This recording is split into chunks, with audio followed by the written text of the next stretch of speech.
This is a live look at Hanalei Bay on Kauai's north coast. Much of the nation and the world waiting as the largest earthquake to strike in years has triggered tsunami warnings and advisories. The first waves expected to arrive not long from now.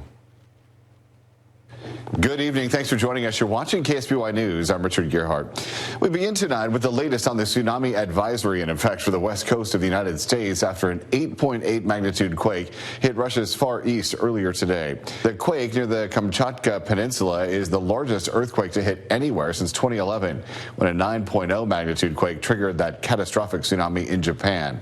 A tsunami watch is in effect for the west coast of Canada and the United States that stretches all the way to the Mexican border. Officials upgrading the advisory to a tsunami warning for areas of northern California near Humboldt, a warning indicating a high probability of a tsunami impact.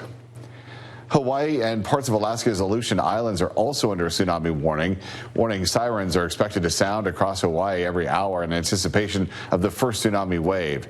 Video from the state's Department of Transportation showing heavy traffic on H1 just hours after authorities issued stark warnings. But I ask that you stay calm. If you're in a low-lying area, please get to high ground. You'll hear about our emergency centers that are open and let Randy Collins, our Emergency Management Services Director, tell you that. But we need people to cooperate with each other. Right now, the roads are full, people trying to move. I ask you to stay calm, cooperate, and get to high ground, if at all possible, where you are. And as we continue to follow the tsunami warning in Hawaii and the tsunami advisory here on the West Coast, community reporter Carson Wells spoke with a seismologist from UC Santa Barbara about what we could potentially expect to see locally. Something like between 0.7 and 1.3 or 1.5 feet maybe of run-up. Those waves should start to impact us a little bit after midnight tonight, so that'll be around 12:45 a.m. in the early morning on July 30th. So that's when we forecast to first receive those waves. And it's not going to be sort of a one and done. And I want to make sure that people understand that, right? These waves could go on and there could be very unpredictable sea conditions for 9 hours is what NOAA is telling us. One thing that is also a little bit less in our favor, but not, a major source of concern is that time of around close to 1 a.m. It's quite close to the high tide right here. And so we will already be in a state where we're a little bit more susceptible to waves. Local officials today releasing tips on social media about how to stay safe during a potential tsunami incident. First, officials say expect a series of waves.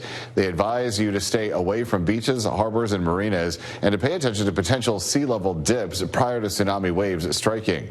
And they say to be sure to stay up to date on the latest information by listening to your local officials, including the county offices of emergency services. And now to a live look at Avila Beach. Emergency officials anticipating waves between 2 and nearly 4 feet to reach the area around 12:35 a.m. Strong currents and harbor surges are possible for up to 24 hours. Officials say to expect low to moderate levels of coastal inundation.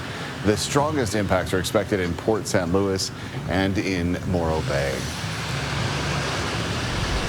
And we've seen this before. One other time we saw a tsunami actually make it to shore now, and we saw the resulting water flowing out and flowing back in again. So why does this actually happen? Well, this is the area that the 8.8 magnitude earthquake was in. You can see it's across the Pacific. Midway across the Pacific, then back to the United States, is, of course, the Hawaiian Islands.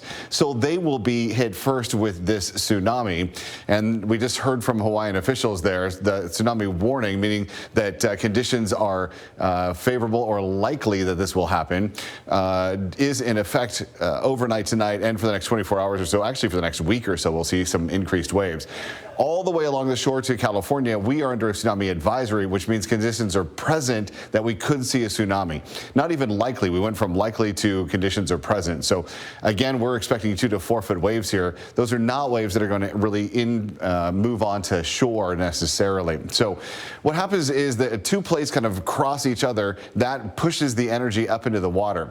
As the wave energy travels along the coast, eventually it hits shore where the water is a little bit shallower, and that makes the waves waves sort of pile up here. Then we see this big drawback of water and then inundation of water. And before the inundation, the waves actually get kind of larger and closer to the coast. And then we'll see multiple waves kind of moving up the shore. So it's really that sort of tidal flow back and forth. It isn't huge crashing waves. And again, here, it's really just the boats kind of flipping back and forth and approaching houses, not really making it into houses.